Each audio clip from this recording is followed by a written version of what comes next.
Hey, what's up, everybody? The Idaho 4 case is like one of the biggest cases that's come along to date. It's so big that it's strangling the other true crime cases. The Delphi case, the Sarah Boone case, any other case going on right now, the Idaho 4 case is strangling it because that's all people want to talk about is the Idaho 4 case. Well, there's other cases going on besides the Idaho case. Why are we so transfixed with Idaho 4? That's what I would like to know. I mean, yes, I've covered Idaho 4 for over the last almost year or so, but I'm always hearing there's nothing new coming out of the case. I mean, we're going over the same stuff over and over and over and over and over again.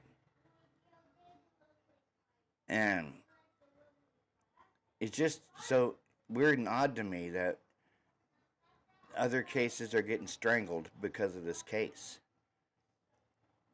Is it because it's a high profile case? Yeah, more than likely. Is it because, a lot of stuff in it is so jacked up and out of whack? Most definitely. Most definitely. But the Idaho 4 case is not the only case going on right now. You have the Delphi murder trial going on right now, which is day 6. And don't get me started on that one. You have a judge in that case who has barred cameras from the courtroom. And the witness description doesn't match Richard Allen, and the DNA doesn't match Richard Allen. So I don't know. It's like he's the patsy in that case. I mean, and you have the Sarah Boone case going on right now.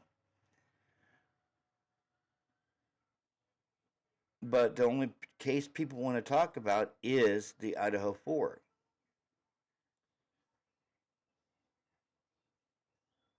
And I think I know why. It's because it's a high-profile case, and there's so many narratives about about the Idaho 4 case. It's not even funny. There's so many narratives going on about it.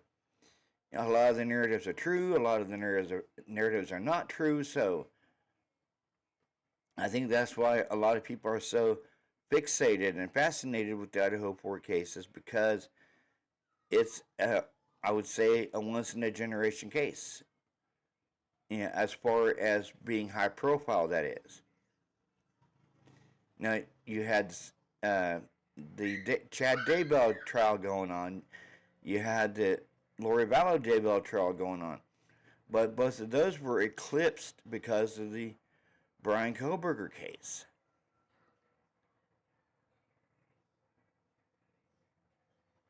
And I've never seen a case that has eclipsed other cases and made other cases moot.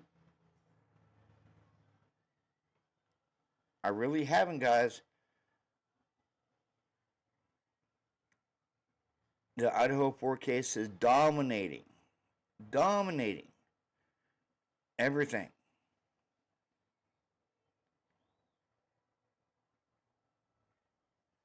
And there's other cases that's being suffocated by it. Other cases where new stuff is going on, like the Delphi case, like the Sarah Boone case. Those two cases are being suffocated by Idaho 4.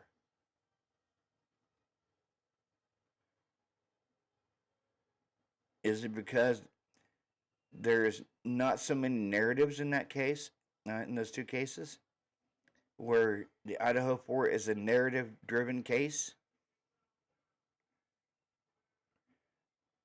Yeah, the Idaho 4 is a narrative driven case. It really is. But it's not the only case going on right now.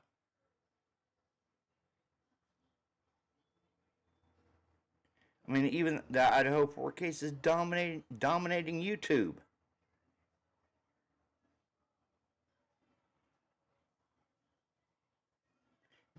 You hear more about Idaho 4 on YouTube than you do about Delphi, than you do about Sebastian Rogers, than you do about the Sarah Boone trial. Just because it's a high profile case, just because of one of the families involved, the Gonzalez family. And I believe that's why it's dominating YouTube, is because of the Gonzalez families, and it's not Goncalves, it's Gonzalez.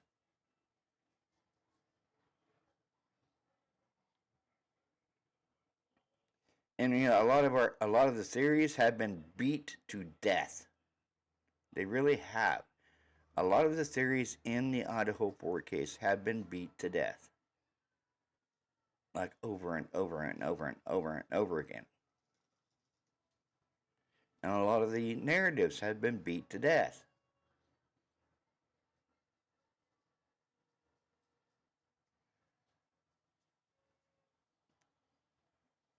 And I mean, I hate to say it, but it's true, guys. It's true. A lot of the narratives have been beat to death. A lot of them have been debunked. A lot of them haven't been debunked. A lot of them will be debunked eventually down the road. I mean, who knows?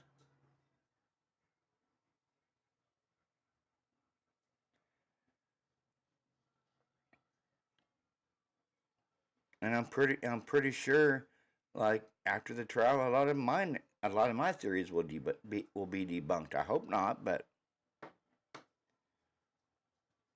and the trial's not till for another year, August of next year. So are we going to keep rehashing the same stuff over and over and over again for the next year? More than likely until something new in the case comes out.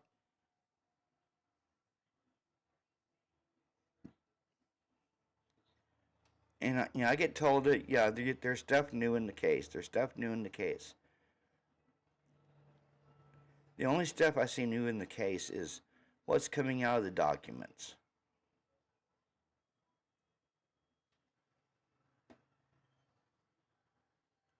Yeah, that's the only new stuff I see coming out. Is what's in the documents.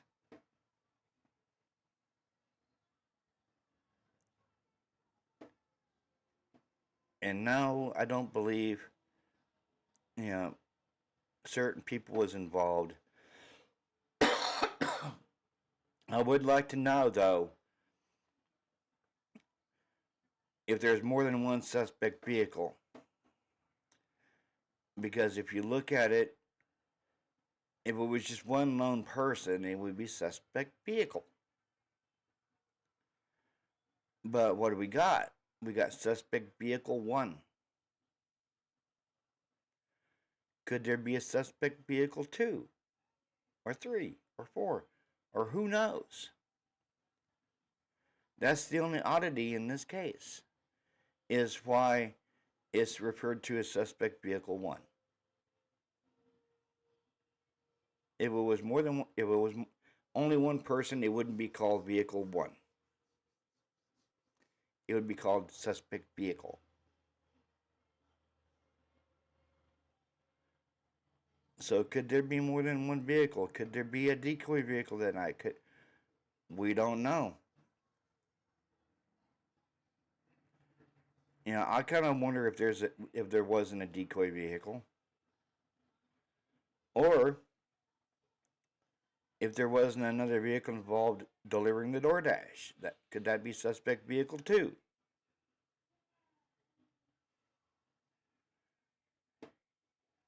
But it's just so odd. You have suspect vehicle 1. Why call it suspect vehicle 1 if there's not more vehicles involved? That's just what I'm saying. But like with the Delphi case, you have Richard Allen being identified as the bridge guy, but one of the sheriffs stated that he doesn't match witness descriptions of the bridge guy. So Is the real killer out there? Is the real bridge guy out there? And just like the DNA they pulled out from one of the victims' fingernails didn't match Richard Allen. Okay, if it didn't match, then why is he standing trial for murder? Is he a patsy? On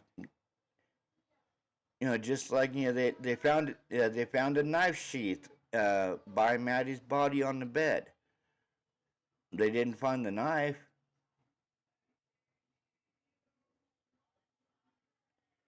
They didn't find the knife. And a lot of people say you want to look at Brian's evidence. What evidence? We haven't seen any evidence from Brian. We really haven't.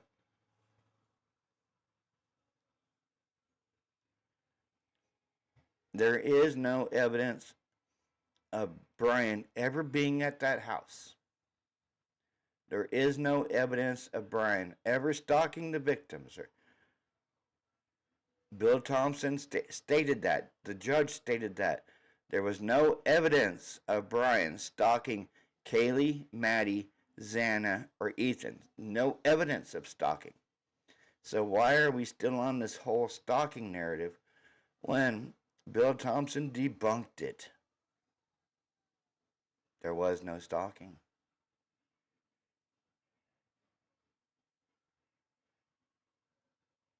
And just like,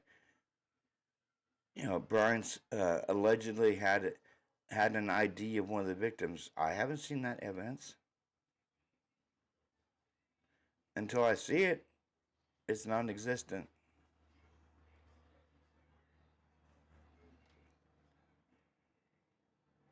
The only thing I can think of as far as the Idaho case,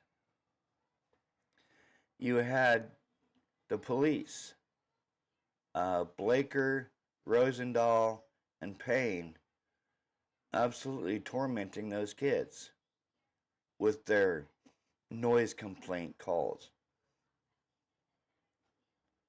And one of the times they did the noise complaint calls, there was no noise. So explain that one to me. And why instead of knocking on the front door,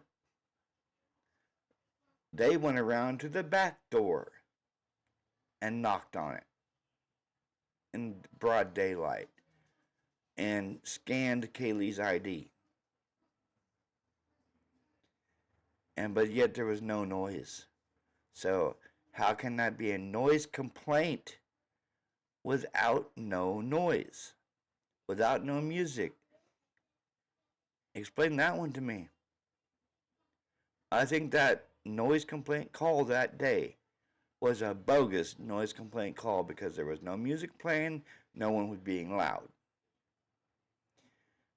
I think they just did it to harass the girls, to harass Kaylee that day. And I've heard things that Hunter Johnson is the king of the house. Quite possibly he is the king of the house because he's always throwing Sigma Chi parties in there when no one's home.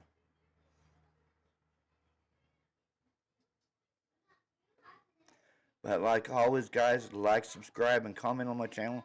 Hit that bell notification for any new uploads. And y'all have a good weekend. This is Robert with True Crime Podcast. I'm out. Peace.